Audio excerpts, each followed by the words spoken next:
thought it would be interesting for us to think a little bit about what happens when people are in love and they are in a relationship. This is a very interesting book that I refer to.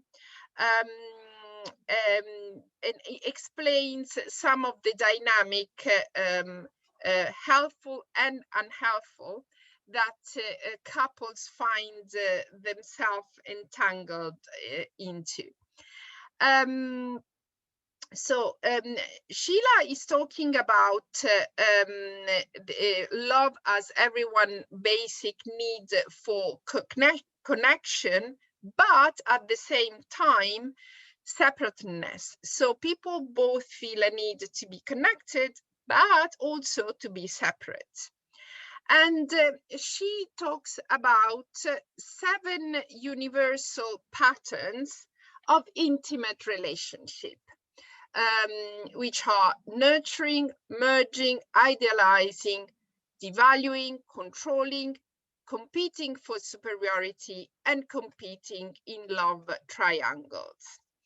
I briefly will describe each of these because I think it's quite interesting to reflect on what happens when people are in love.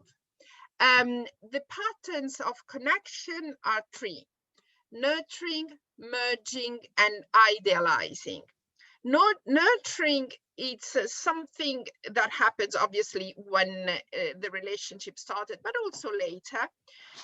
There is an unconscious expectation that somehow in nurturing, when the couple focus intensely on each other, they tend to create a cocoon. And they believe that the other is indispensable.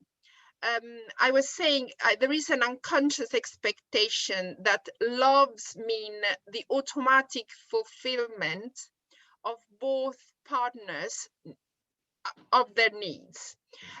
However, everyday reality at one point intrudes in this romantic expectation, and people experience disappointments. Now, when the partners are able to integrate the disappointments and somehow mourn the loss of the romantic ideas of perfection, then they are able to accept one another as separate, imperfect persons and with different needs. And this will give way to a more mature, lasting relationship. But obviously, before getting there is a period where the partner feel a huge disappointment that this nurturing is not as ideal as they would like to be. The author also talks about the needs of 3 different entities in the couple: the need of the self, the need of the partner, but also the need of the relationship. And these 3 needs need to be taken into account. She encouraged the ability to ask directly for what is wanted, the ability to give, but also without feeling that one is giving in, the ability to receive what has been requested. And she says something that I think is very interesting and very right. Partners cannot ask to have their needs met unless they have been able to accept their neediness and identify to some extent to what they want. Even asking is often greatly resisted and feared. Can I ask then? So I was talking about the communication in when the couple connect with each other, and some of this, let's say, false myth of communication and difficulty in the relationship, in this phase of nurturing, merging, and idealizing, is this idea, for example, I shouldn't have to ask for what I need. If my partner really loves me, she would know what I need and give it to me willingly. This is a big, big myth.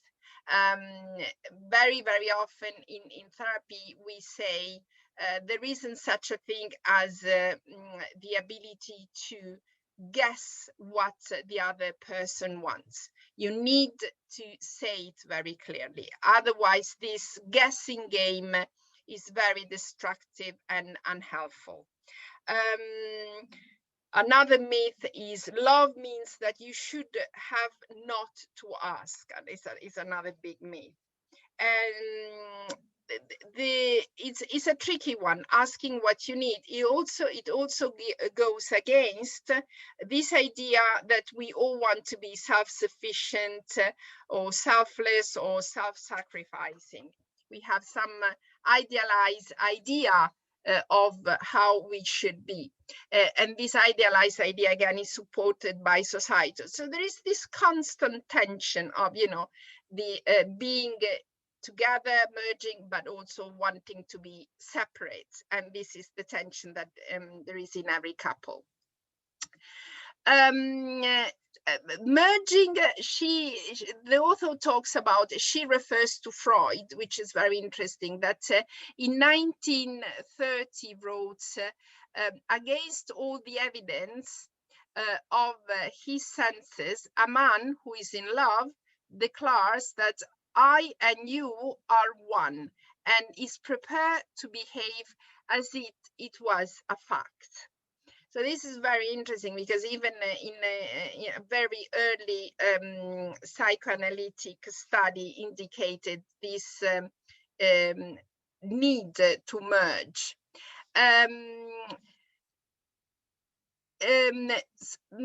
The fantasy, Freud talks about a fantasy, a desire that when the romantic partners wants to merge, or they do merge, they have a feeling of feeling deeply connected, but also is a fantasy because it's not really recognizing the other as someone that is different from us. On the positive side, the purpose of this merging is to ensure a secure attachment, to expand the sense of the self by learning different things from the other partner and making these differences ours, and also to defend against the fears of abandonment, loss, and loneliness. However, we already saw what this, if there isn't an integration with the reality of the difference of the other partner, things can go really, really wrong. And then there is the idealizing again. Idealizing again is a key process that the author believes distinguish falling in love and being in love. She says that loving in the mature sense involves the capacity to care deeply for the real ordinary person without the idealization. And she also says that the shape of the internal ideal partner is influenced by the developmental stage of our life and the state of our needs and wishes at a given time. In other words, she is proposing the idea that sometimes people fall in love with a specific person and idealize that specific person at that point in life, because that person represents something of that juncture of space-time and emotional development of the person.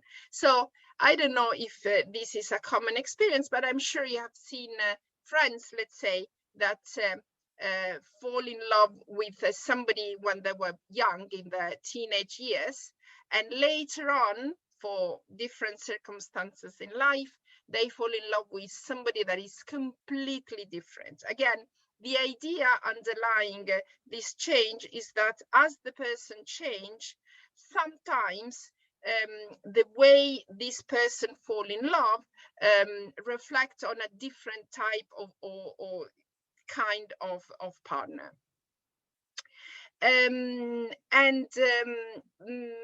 Now,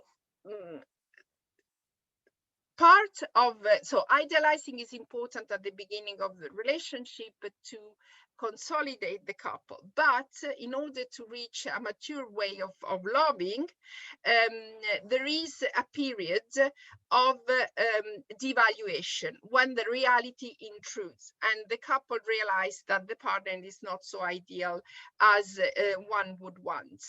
And the author talks about the return of the repressed. So when the repression fails is when the idealization starts to crumble, and the relationship is flooded with all the real material, everything that was hurtful and was repressed and forgotten, everything that was disappointing, and it was again put it in a box and ignored, and it can happen that the partner goes through a period of hatred. Generally speaking, this hatred is also related to painful aspects of the past that each partner bring into the relationship in the hope that this will be healed. And when there is this disappointment because we are not looking at an ideal partner that will heal the past, then there is a period of yes, we can become a bit shocked and traumatized, but it's necessary in order to go and live in the present and accept the other for who or she or he really is. Now, this is a little map of the development in idealization, and you know, and it's the author talks about how when we are in the idealization space, we fall in and out of love until hopefully we find a more mature, stable way of accepting the other. Now, the patterns of separateness, meaning that is not the way of relating of the couple is not so functional, are devaluing, controlling, competing for superiority, and competing in love triangle. Devaluing. It's something that happens when the partner says in the tone of voice or in the facial expression, the bodily expression, in the non-verbal behavior, something that is abusive in nature. And it can go from pure physical violence to total indifference that is still a form of devaluation. One difficulty that we meet in therapy is that the devaluing intent is often unconscious. So when is pointed out, the person vigorously deny it, and this obviously it's difficult.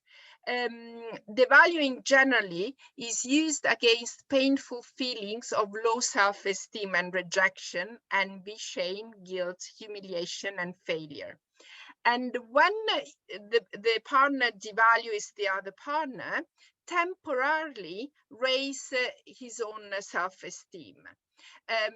In other words, it's an attempt to put what all these difficult feelings that I've named that are repressed into the other partner, the other person, in order to feel better. Typically, people think or say things such as, I am not a failure, you are. Another form that is not very useful of being separate in the couple is blaming. And blaming is a form of criticism that implies a hostile accusation, finding fault. And again, it's a game of projection. So putting in the other partner what it's very difficult to tolerate within ourselves.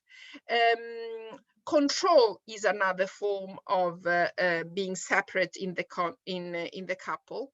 And with control, the person that is trying to control the other person display competence and superiority. Now, everyone struggles at one time or another with the conflict of wanting to be in control versus wanting someone else to be in control. So excessive need for the partner to be in charge usually stems from fears of taking responsibility, and excessive needs to be taken care of. It's the wish to give up all the responsibility. And so a real power management, a real shift, a real way of managing control or, power within the couple is when this power management is very flexible and can shift. Within this dynamic, is very important to learn to express the needs. Do I want to be in control or not? And there is a kind of a dance. Competing for superiority is another way that is very unhelpful, competing in love triangles, winning a triangular competition for the love of a third person. It may sometimes be a way to prove superiority.